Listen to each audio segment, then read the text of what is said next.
Okay, now I'm sure if you've heard, but I'm not sure if you've heard, but there is a supermodel shade war going on right now, you guys. Are you serious? Yes, it all started back in May when model Winnie Harlow was on Watch What Happens Live and was asked her thoughts on the show. She got her start on America's Next Top Model. I used to love that show. I watched it all the time. Check it out. So I really started after the show because that really didn't do anything for my career. Which it doesn't do anything for any model's career, realistically. Well, that's why I went on, because I thought like that was gonna be a career starter, but it was really like a reality TV show. That's not what I signed up for. Well, this past week, top model host Tyra Banks came on Angie's show and was asked about Winnie's comments. Here's what Tyra had to say. Oh yeah, she said that on this show. Did she say that? Yes. I discovered her on Instagram. Yeah. Yeah. Well, come on, I discovered her on Instagram, so, and she's on this show, so what do you think that means? There you go. There you go. Yeah.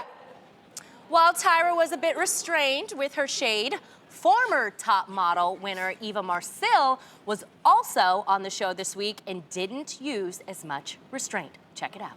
You know what? It amazes me that people get opportunities and they totally forget who gave them those opportunities. Like, Winnie Harlow is a beautiful girl, but let's be clear. We know her because of Top Model. The world knows her, Drake knows her, Wiz Khalifa knows her because of Top Model. So to like diss Tyra, who gave everyone this huge platform, I think it's really whack.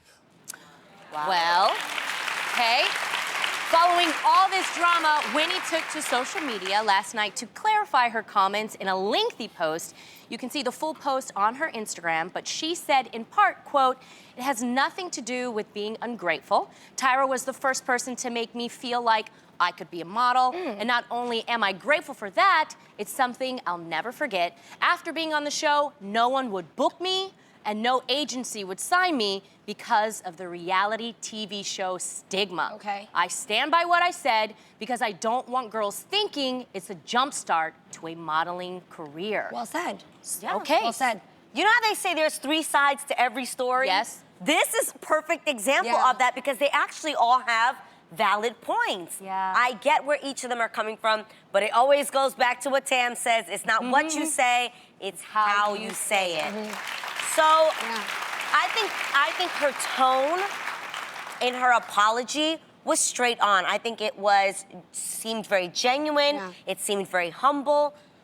The tone on the video we saw here, It can come off. was not so much. Yeah. If I was Tyra, I'd have been like, ouch, girl. Like, but I get where she's coming from, and what she's saying is, and which I completely understand, is that if you see America's Next Top Model, many of those girls did not go on to be on the covers of high-end campaigns or Vogue or Double. Like, they didn't do that. So I get that part, and I think it is fair for her to say to an upcoming wanting model who wants that kind of career to tell them, okay, maybe this isn't the avenue you should take, because that's not going to help you to get to where you ultimately want to go. And I think that's fair. She has the right to share that information. But it's how it was said. I heard her loud and clear, though. I have to be honest. When I heard the first time? one, yeah, the first one I heard her loud and clear because what I heard is, to her expectations of jumping on a reality show didn't propel her in the direction that she thought it would. And so I understand that. However, I personally would never dismiss anything that was a setback or a failure in my life, because I think that for people, and everybody has this reserve, by the way, for people who want to be successful, I think that there's a drive inside of you that gets you motivated, that gives you ambition, that makes you seek mentors and all that. But there's something real dope about that drive that kicks in when you've been rejected, when you've been told that you're a failure, that you can't make it. And that reaction is actually what takes you over the top. Yeah. You know what I'm saying? So you actually want those moments, the reality show that doesn't book you. And I mean, look at some of the greats. I mean, Beyonce, Justin Timberlake, all didn't make it through Star Search, you know, Kelly Clarkson on American Idol, whatever it may be. But even she's Richard not Branson. saying about not winning. She's saying the show in general. I'm not even on the show anymore. At this point, I'm saying, don't remove what got you to where you are, because all those setbacks actually made you go, oh, I'm gonna show you. Yeah. That's what I'm saying. Yeah, and we wouldn't know who she was